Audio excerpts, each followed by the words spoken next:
सोनिया जी के सम्मान में, राहुल जी के सम्मान में।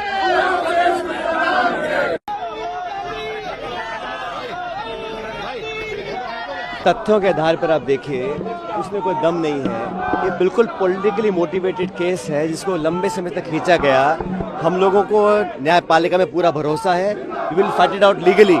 लेकिन आप समझिए, जिस एंटिटी में कोई ट्रांजैक्शन नहीं है, कोई लेन देन नहीं हुआ, 1 रुपये का कोई इसमें अदला बदली नहीं हुई है, और जानबूझ के पॉलिटिकली राहुल गांधी जी और सोनिया गांधी जी को टारगेट जो करने का काम किया है, ये पूर्णतः द्वेषपूर्ण भावना से कार्य किया गया है। लेकिन मैं जानता हूं कि देश के लोग समझ रहे हैं इस बात को कि अपने प्रतिद्वंदियों की आवाज दबाने के लिए अभी हम लोगों ने गुजरात में अधिवेशन किया था, पार्टी को जिंदा करने के लिए पूरी ताकत लगा रहे हैं, वो उनको नागवार गुजरा है। इसलिए केंद्र सरकार ने जानबूझ के बहुत ही विंडिक्टिव ये कदम उठाया है। इसको हम पॉलिटिकली टैकल करेंगे, लेकिन लीगली भी टैकल करेंगे। मुझे पूरा विश्वास है हमारी न्यायपालिका के ऊपर। उनका कहना है कि आपको प्रोटेस्ट करने का अधिकार है, लेकिन जमीन हड़पने का अधिकार तो किसने हड़पी है? मुझे कोई प्रूफ कर दे, किस कंपनी में कोई ट्रांजैक्शन हुआ है, कोई डिविडेंड पे हुआ है, कोई सैलरी ली गई है, कोई अदला बदली हुई है?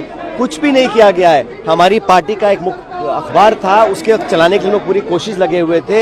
एक नॉन प्रॉफिट एंटिटी में अगर कहीं ट्रांजैक्शन ही नहीं हुआ है, कोई लेन देन नहीं हुआ है, तो किस आधार पे आप मनी लॉन्ड्रिंग का केस लगा रहे हैं? ये तो सिर्फ छवि बर्बाद करने के लिए कोशिश जो कर रही है भाजपा और केंद्र सरकार, उसमें लगे हुए हैं। बाकी तथ्यों के आधार पर मुझे पूरा विश्वास है कि हमको न्याय मिलेगा, लेकिन पॉलिटिकली एक डैमेज करने के लिए, एक द्वेष की भावना से, बदले की भावना से जो काम कर रहे हैं, वो लगातार कर विपक्ष के तमाम नेताओं को टारगेट कर रहे हैं। और भाजपा में जो नेता हैं, उन पे सब उनको खुली छूट मिली है, पाक साफ उनको डिक्लेयर कर दिया गया है, तो जनता सब देख रही है। कुछ भी नहीं है, तो ये केस बनता नहीं है। मुझे पूरा भरोसा है न्यायपालिका के ऊपर, लेकिन ये जो कार्यक्रम कर रही है केंद्र सरकार, ये सिर्फ और सिर्फ ध्यान भटकाने के लिए और कांग्रेस के नेताओं को टारगेट शुरू से कर रहे हैं। लेकिन राहुल गांधी जी और सोनिया गांधी जी मजबूती से लड़ेंगे, जवाब देंगे, पॉलिटिकली भी और लीगली भी जवाब देंगे इस बार। मीटिंग का ये कह रहे हैं अब गुजरात में हम जाएंगे, पार्टी को रिवाइव करेंगे, तो पीड़ा तो हो रही होगी लोगों को, लेकिन केंद्र सरकार की एजेंसीज का जो दुरुपयोग करने का जो ट्रेंड है, पूरा देश देख चुका है। रॉबर्ट वाड्रा लगातार दूसरे दिन सुनवाई, भाई वो कह रहा हूँ ना, जानबूझ के टारगेट करना है। सरकार जवाब देती नहीं है पार्लियामेंट के अंदर।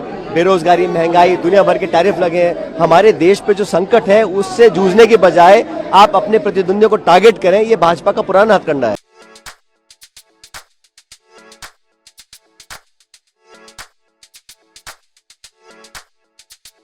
R&T ग्रुप ऑफ कॉलेजेस, यहाँ आपको मिलता है world class infrastructure in India, well equipped science laboratories, agriculture की यूनिक सीड लैब भी, digital library, computer lab with AI technology, digital board सभी छात्रों के लिए, ऑनलाइन स्टूडेंट्स के लिए पॉडकास्ट रूम भी अवेलेबल है। चित्तौड़गढ़ जिले और MLSU उदयपुर का एकमात्र एक्रीडेटेड कॉलेज। कोर्सेज हैं जिनमें BCA, BCom, BSc, bio, maths, agriculture, BA, B.Ed, BA, B.Ed, BSc, B.Ed, BSTC, MA, MSc, MCom।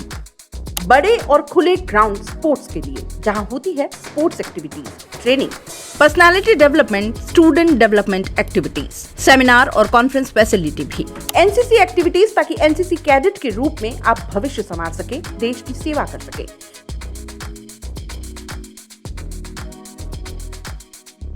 ये विजन है R&T and Vivekananda group of colleges के चेयरपर्सन डॉक्टर वसीम खान का।